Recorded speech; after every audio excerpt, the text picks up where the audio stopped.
Hello mga busing mga badam, ito na naman po ako ang iyong amang lingkod. Shoutout sa buong mundo, shoutout sa buong Pilipinas, Luzon, Visayas, Mindanao. Ah, kumusta po kayong lahat dyan sa Luzon, Visayas, Mindanao at kumusta po sa buong mundo na may mga Pilipino. Okay, bago pong lahat, please dalawin yung aking YouTube channel, ED Makasilang po. At, mag-subscribe po kayo doon at please mag-like and share at click ang notification pag nakita nyo ang all-to-all ka nyo lang yung mga busing. Okay? At sa aking FB, wala po akong sawang laging nagpapasalamat sa inyo mga busing mga banam. Maraming salamat sa mga minamahal kong mga followers at nandyan pa rin sila sa akin at lagi nila akong tinutulungan. Maraming salamat po sa inyo mga busing mga banam. Sa mga hindi pa po nag-follow sa aking FB, please follow, like and share at mag-comment din po kayo mga busing mga badam. Aking babasahin at magre-reply naman po ako.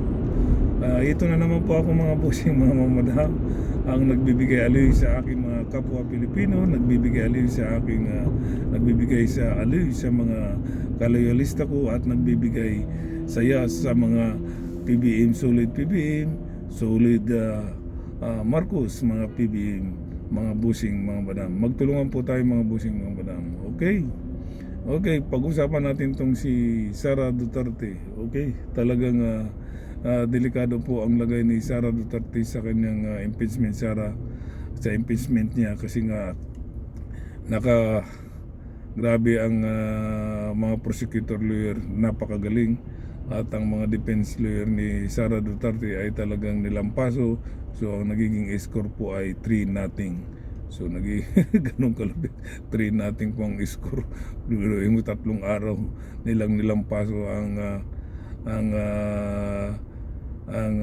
defense lawyer ni Inday Sara. So dapat itong darating na Lunes magbago sila ng estratehiya para makabawi naman sila sa itong darating na Lunes. Ang problema hindi, laging yung mga prosecutor laging naka-ready. At kudos sa NBI agent na napakagaling din si Liluan.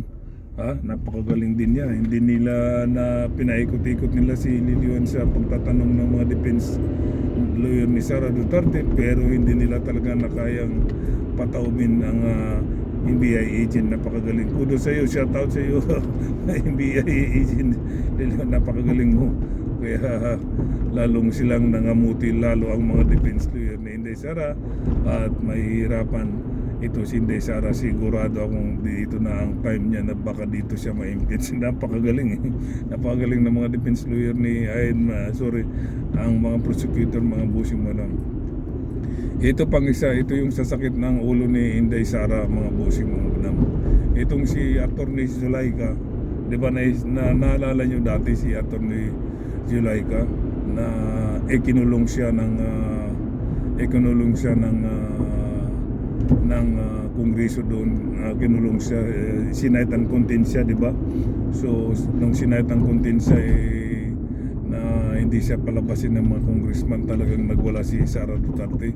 Naku, di ba? Naalala niyo mga busing, doon niya sinimulan yung pag-detreat ng ating mahal na Pangulo at si First Lady Lisa Marcos at ang kanyang pinsan na si Martin Romualdez, di ba? Doon nagwala si si Inday Sara doon nagwala si Inday Sara buhat ng sinight and contempt si Attorney Zulaika, di ba mga busing? Ano kaya ito ni Inday Sara to? May relasyon siguro to sila di ba mga busing? Nagtataka ako bakit gano'n na lang kasuporta niya si Atty. Zulaika. Magtanong nga lang mga busing, mag-comment nga kayo dyan kung ano, bakit gano'n suportado ni Sara Duterte itong si Atty. Zulaika. Di ba mga busing, nakapagtataka Samantala yung tatay niyang dinakip sa hinuli na at dinala sa dahig, walang reaksyon walang reaksyon, di ba? Naalala nyo si Tatay Digong nung dinakip siya at dinala sa dahig, walang reaksyon si Sara kalmado lang, di ba? Parang gusto pa niyang madala si Tatay Digong sa dahig. Kasi di ba dapat yung tatay niya yan dapat doon talaga siya magwala eh. Vice President pa siya, uh, may power pa siya eh. Pwede pa niyang pigilan yung yung pagdala kay Tatay Digong doon sa Dahig eh. Kasi may power siya, Vice President siya. Susundin talaga ni Tory yan dahil Vice President yan eh. Walang magagawa si Tory kapag inutos ni Inday Sara na i-hold niya muna yung flight pagdala kay Tatay Digong, di ba? Kasi Vice President yan eh. Pero wala tayong nakitang action kay Sara Duterte nung dinala si Tatay Digong sa Dahig, di ba? O samantala itong si Attorney Zulaika not cite and contain lang sa Kongreso. Grabe yung pagwawala niya doon sa Kongreso dito mga bossing mo. Siya pa nagatin pa nga siya yung magiging attorney. So ito na naman ngayon, pinapatawag na naman si Attorney Zulaika sa sa Senado. Anak ko, patay itong hearing na to sa Lunes. Kasalanan to ng mga defense lawyer ni ni Sara Duterte kasi lagi binabanggit si Attorney Zulaika eh. Zulaika yung pangatlong araw, di ba? Lagi nilang binabanggit si Attorney Zulaika. O ayan tuloy, napansin tuloy ng mga judges at mga ang ating magaling na presiding officer.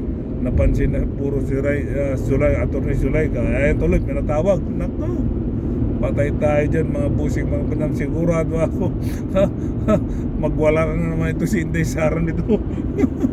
Kasi lab na lab yata ni Inday Sara ito si Attorney Zulaika eh.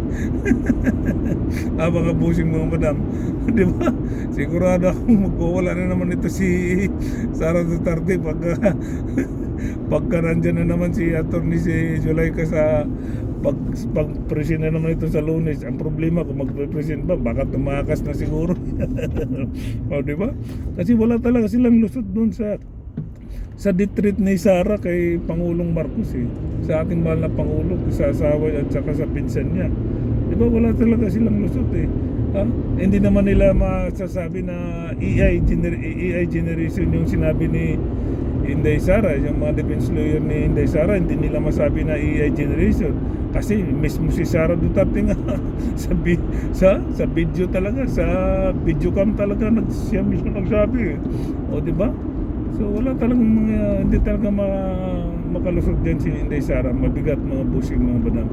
At sigurado ako pagka nandyan si Attorney Zulaika, kung sisipot man, sigurado akong pagka natagilid dyan si Attorney Zulaika at side content, sigurado akong magwawala na naman to si Sara. Di ba mga busing mga banam? Sigurado akong magwawala ito. Kaya panoorin natin ito sa Lunes. Napakaganda na naman itong labanan ng mga prosecutor at defense lawyer ni Inday Sara Duterte, mga bossing mga madam.